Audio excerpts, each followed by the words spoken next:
picture this, just a regular Tuesday morning in Largo, Florida, like March 2023. And we have this lawyer, Steven Cozzi, starting his workday, just like, probably a million other people across the country.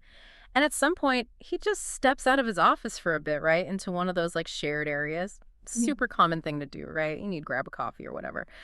But the thing is, this is where things go sideways because, well, he never comes back. Yeah, and I think that's kind of the scary part, right? Like, it's that ordinariness right up to the moment it isn't. Totally. It's like 1 minute, everything's normal, and the next, boom, it's a mystery. So what we're doing today is going to be like taking this magnifying glass to Steven's disappearance.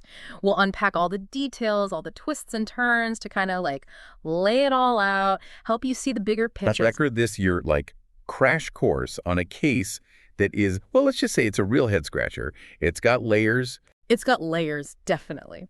Okay, so before we get too deep into it, let's set the scene. Steven Cozzi, he was 41 years old, a lawyer at Blanchard Law, based there in Largo, and their main thing was like bankruptcy cases and business disputes, not exactly the stuff you'd normally associate with, a crime story. Right, not ripped from the headlines. More like contract disputes, the usual stuff. Exactly. And his managing partner there, Jake Blanchard, he said they weren't just colleagues, they were actually close friends. And this detail's important. Their office was in this building with, like, several other businesses, which means, naturally, they all shared common spaces, a bathroom, a utility room, that kind of stuff. And, as we kind of dig into this more, those shared spaces, they become a pretty big deal. They do. Okay, so Steven, he gets to the office on March 21st, a little before 8:40 in the morning. He's got this virtual court hearing later at 10:30. But sometime before that, he leaves his office, like just steps out. And the really strange thing is what he leaves behind. His computer was on, an email was like half written, his phone was playing music, and his wallet, his keys, all still there. It really gives you the feeling he was only planning to be gone for like a minute, tops. Totally. It screams, be right back, doesn't it? Like just popping out for a sec. Absolutely. But minutes turn to hours, and Steven's nowhere to be seen. No one in the whole building saw him leave. And get this. They checked the security footage from outside, and yep, he never walked out after he arrived that morning. So his managing partner, Jake, he starts to get really worried, obviously. So he goes to check the shared bathroom, and what does he find? What looked like bloodstains on the door. And inside, the place reeked of bleach, like way stronger than usual. He saw more potential bloodstains, too, on the wall of one of the stalls at the bottom of the toilet, and it looked like someone had scrubbed really hard trying to clean something up, like even scrubbed some of the paint off. So, yeah, at this point, he calls the police, which makes sense. Makes total sense. So, crucial thing here. Police are called right away. And they do the usual, right? Search the building, check local hospitals, nothing.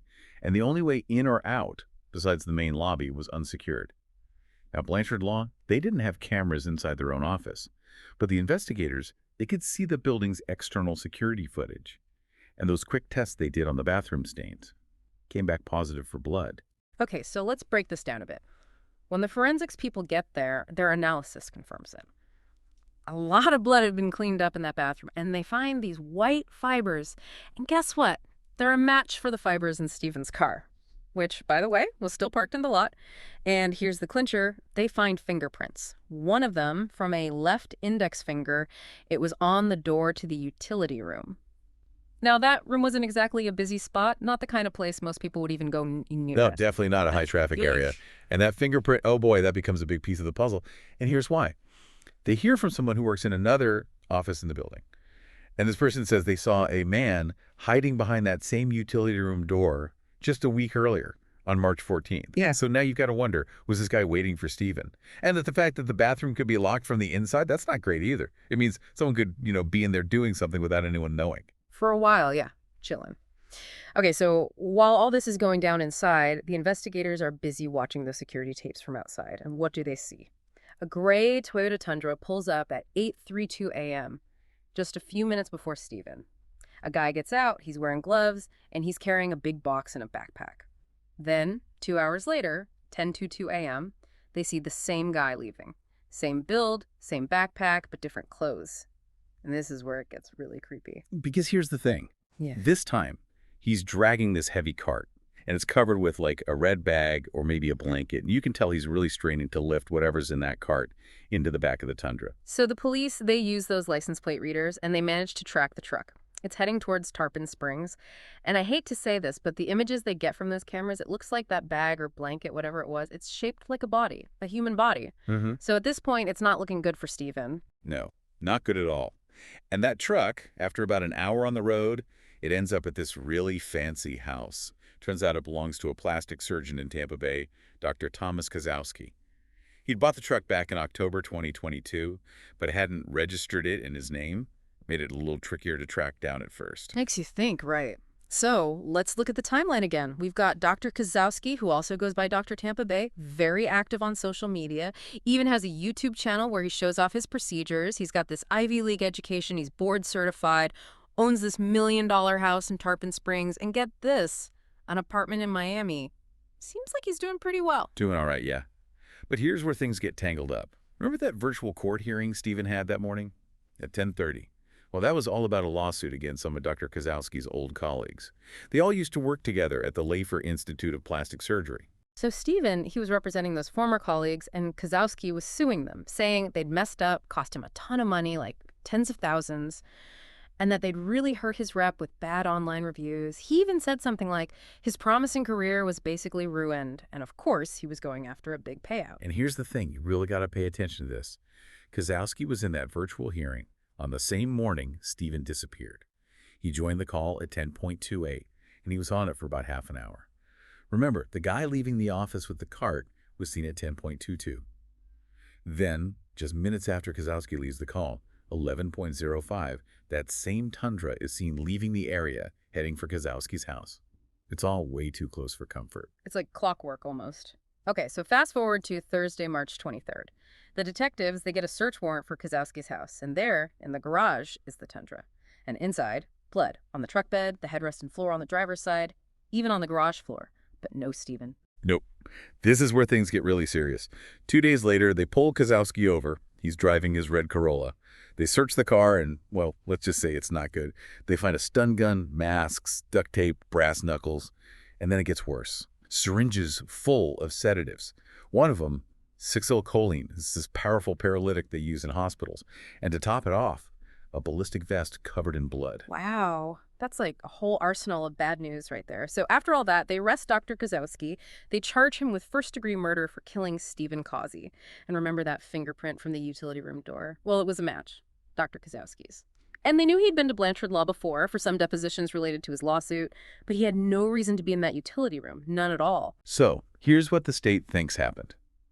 They think Steven was attacked in the breaker room. Probably some little electrical closet or something. And they think someone tried to clean up the mess in the bathroom, but they did a really bad job. They think Steven was then taken out of the building using that cart, most likely after Kazowski was done with that virtual hearing. And what happened to Steven after he was taken to Kazowski's place? Well, that's the big, horrible question. The million-dollar question, and one we don't have the answer to, unfortunately. So let's talk about motive for a second. The most obvious connection here is that nasty lawsuit between Dr. Kazowski and Steven's clients. Even though the money Kazowski was suing for wasn't huge for a guy like him, only like $15,000, the court documents show that back in January 2023, things got pretty heated between him and Steven. So maybe it wasn't just about the money, right? Maybe there was some pride involved or some feeling of being wronged. Yeah, could be. And it's kind of wild when you think about the way people describe these two guys. Everyone says Steven was a great guy, polite, kind, the nicest guy you'd ever meet kind of thing. And at first, people who knew Kazowski, they said he was calm, even-tempered, not the type to fly off the handle. But that stuff they found in his car, that paints a different picture, doesn't it? Like maybe he planned this, maybe he's capable of some serious violence. Not exactly the guy everyone thought they knew. Not even close.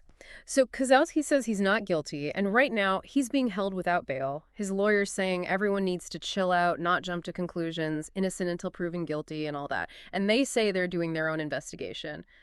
But let's be real. The evidence the police have is pretty damning. It is. And it's heartbreaking, but when the video we've been talking about was released, Steven was still missing. They held a vigil for him, and his husband, Michael, he spoke. It was really moving. You could tell what a good guy Steven was and how much his community loved him. They even set up a GoFundMe page to help his family. Which is just awful, right? It makes you wonder, how does something like this even happen? So as we wrap up this deep dive, there's a lot to think about. We've got this Seemingly random attack, a professional guy attacked at work. An attempted cleanup that was like really intense, but also totally botched. And it left behind all these clues for the police.